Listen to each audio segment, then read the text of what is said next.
Tu veux réussir en e-commerce, très bien. Mais laisse-moi te dire une chose. Si tu fais les erreurs que je vais te montrer dans cette vidéo, tu risques de perdre ton temps, ton argent et surtout ta motivation. Reste jusqu'à la fin parce que dans chacune de ces erreurs, je vais te proposer des idées ou encore des solutions à mettre en jeu. Si tu me découvres au travers de cette vidéo, je suis Roméo Tomato, expert e-commerce spécialisé dans le marché africain. J'accompagne les entrepreneurs à vendre davantage grâce aux stratégies que j'ai développées en e-commerce. L'erreur numéro 1, le mindset. Beaucoup commencent avec l'envie de devenir riche rapidement.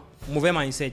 L'e-commerce c'est un business pas du tout comme le poker. Si tu n'as pas la motivation, la tolérance et l'esprit de dépense, tu ne pourrais certainement pas t'en sortir. Moi je te conseille tout simplement d'avoir un bon plan d'action.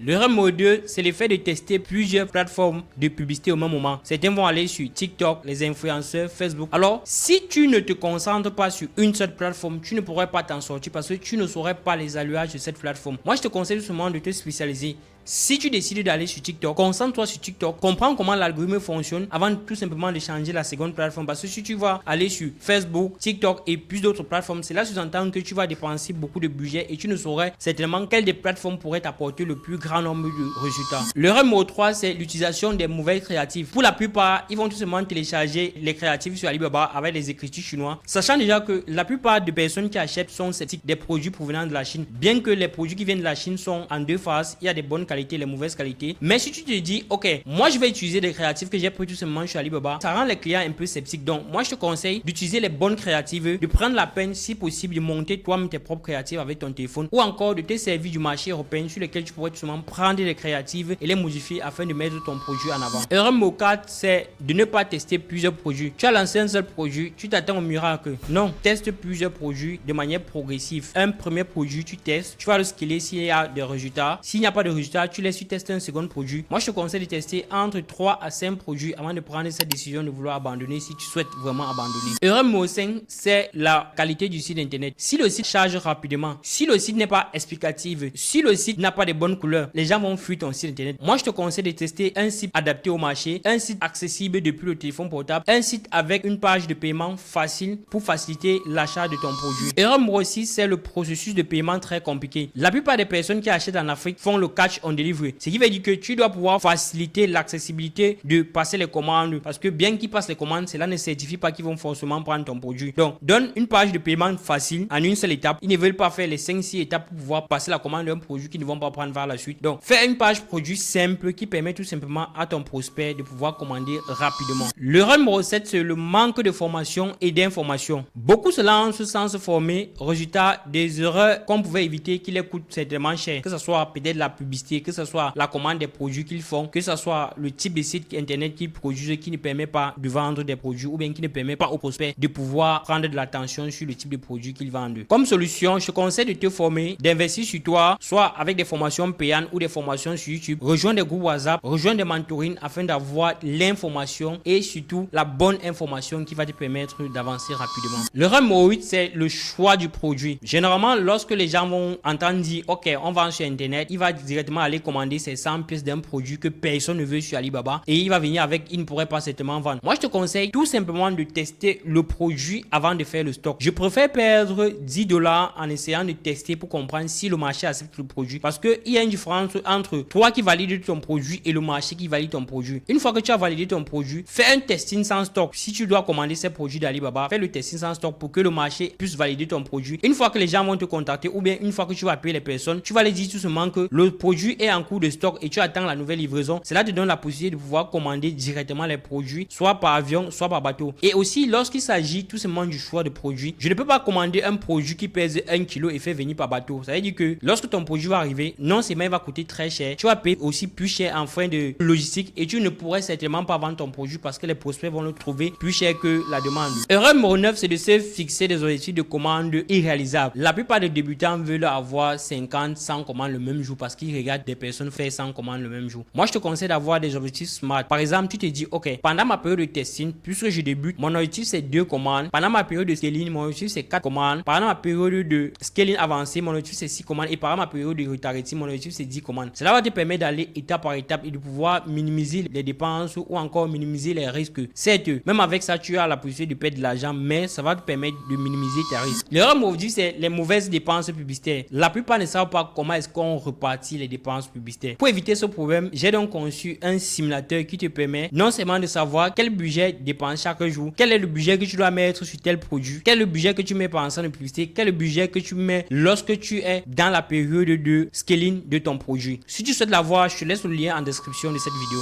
Le mot 11, c'est le mauvais ciblage. Généralement, les débutants, lorsqu'ils vendent par exemple un produit pour les mamans, il va mal cibler, il va envoyer chez les étudiants, il va envoyer chez les papas. Cependant, les papas ne sont pas accessibles à acheter ce produit-là. Donc, moi, je te conseille vraiment d'apprendre à cibler afin d'envoyer ton produit devant l'audience qui a besoin de ce produit-là. Le mot 12, c'est ne pas comprendre le marché. Ce qui fonctionne en France ne fonctionne pas forcément au Cameroun, au Bénin ou encore en Centrafrique. Je te conseille tout simplement d'étudier le marché local, l'habitude et le comportement de tes consommateurs ou encore de tes futurs prospects. Le mot 13, c'est la mauvaise gestion de livraison. Si tu ne suis pas tes commandes, si tu ne livres pas à temps, tu perds des clients à vie parce que le client, lorsqu'il commande, son objectif c'est qu'on puisse lui livrer dans les minutes qui suivent. Je te conseille donc de collaborer avec des entreprises de livraison ou encore d'avoir tes propres livreurs qui pourront faciliter l'accessibilité de tes marchandises. Le mot 14, c'est le prix non adapté. Produit trop cher est égal à pas de vente, produit moins cher est égal à pas de marge. Tout simplement, vous devez seulement savoir quelle marge est-ce que vous pouvez tirer lorsque vous vendez par exemple un produit de 10 000 ou encore lorsqu'on vend un produit de 5 000. C'est donc là où le simulateur que j'ai conçu intervient. Je te laisse tout simplement le lien de ce simulateur plus la vidéo explicative dans la description de cette vidéo. L'erreur numéro 15, c'est de vouloir tout faire seul. Être son media buyer, livreur, community manager. Si tu fais seul, tu vas tout simplement t'écouler parce qu'à un moment donné, ça te demande plus de force et tu dois pouvoir avoir une main courante pour te soutenir dans l'élaboration de ton business. Voilà, je te conseille tout simplement de déléguer les petites tâches, que ce soit la livraison, la gestion du stock et bien d'autres. L'erreur numéro 16, c'est ne pas adapter les clients africains. Copier les pages